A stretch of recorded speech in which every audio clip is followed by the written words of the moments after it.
Okay, hello all you people out there. This is Michael, the 2.5 Stooges, and this is Harry Potter and the Sorcerer's Stone, or Philosopher's Stone, or whatever you want to call it, depending on where you live and what it's called there.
This is it.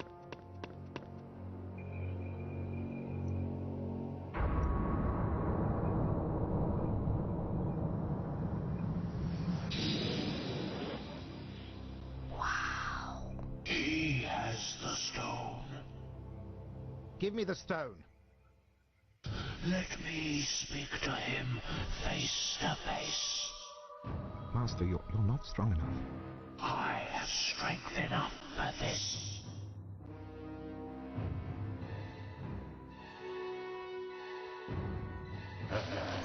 That has to be one of the weirdest graphic glitches this game has pulled out yet.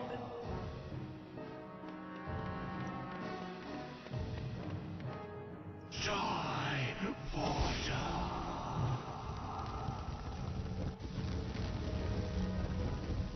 You can't escape me.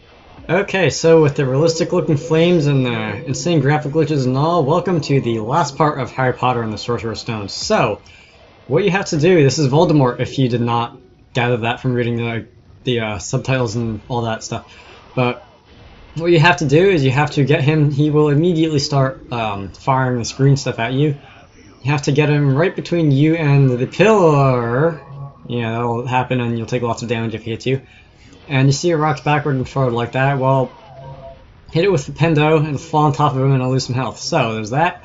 This is actually the second time I've recorded this because the first time I kind of forgot the general strategies of how to avoid getting hit by the green stuff and knocking him in the head with the pillars, and it didn't go very well. And he does a lot of damage to you, not really because the spells do a lot of damage to you, but because if you get hit by one, there's stun time, and then that leaves you open for like 4 seconds to get hit by more stuff. Whoa.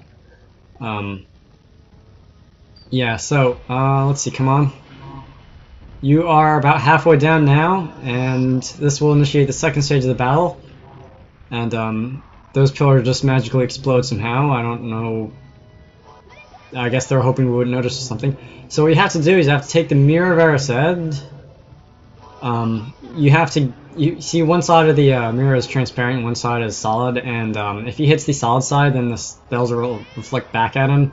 And if he hits the transparent side, it'll go through and whoa, I'm getting low on health there and hurt you. So that's really not something you want to do. You also might have noticed that last one that he did looked a little bit different. It's not just a jet of green. It kind of moves a little bit more slowly, but tails after you. That is, I guess you can say, his most dangerous attack, because you can run, but it'll kind of home in on you. And if you don't stay far enough, you'll get hit by it and take loads of damage. You can also lure it into one of those remaining pillars like I kind of did there, but that's not the most reliable thing in the world. So, alright, that is, I think I need one more hit on him. I like how he's dumb enough to just keep bashing at the mirror, even though it's quite obvious. Oh, I probably could have blocked it. That he's going to just hit himself if he does that. Alright, so, you definitely, whoa! That was close. You definitely want to be careful when the mirror is between you and him, because if it's the if the solid side is facing you, you can't really see what he's doing behind it, and you might just see a jet of green flash on the screen, and then you get hit, and then, like I said earlier, there's the stun time and you can die. But that is that. It's not a hard battle.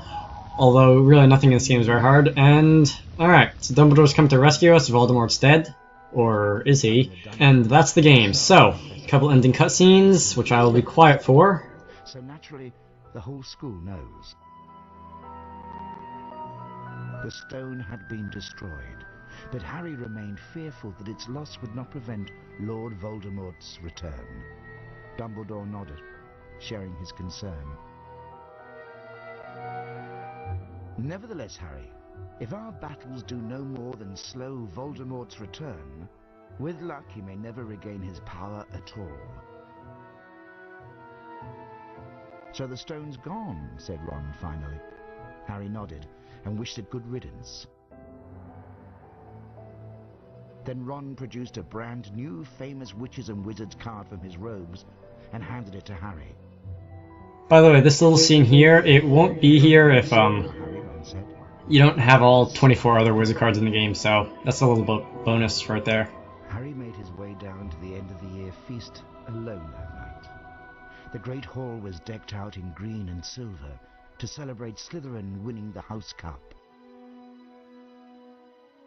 When Harry entered, there was a sudden hush.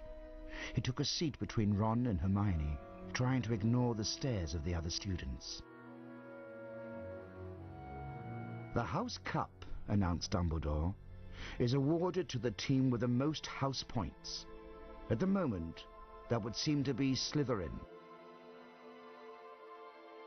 A storm of cheering and stamping broke out from the Slytherin table. However, continued Dumbledore, in recognition of Mr. Harry Potter's pure nerve and outstanding courage, I award Gryffindor 60 points. Harry's table erupted with cheers and applause. The additional point had won the House Cup for Gryffindor.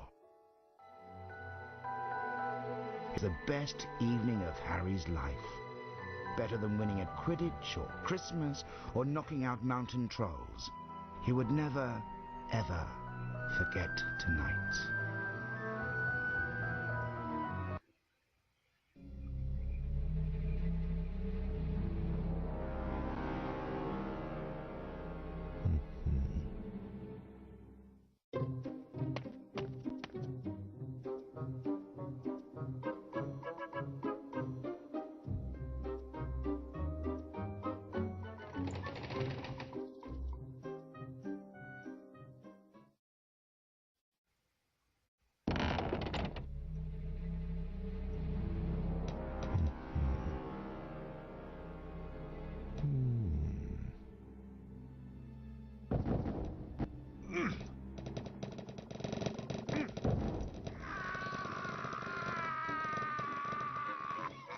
So we finally get to see why Fred and George wanted some beans from us over the course of the year. Alright!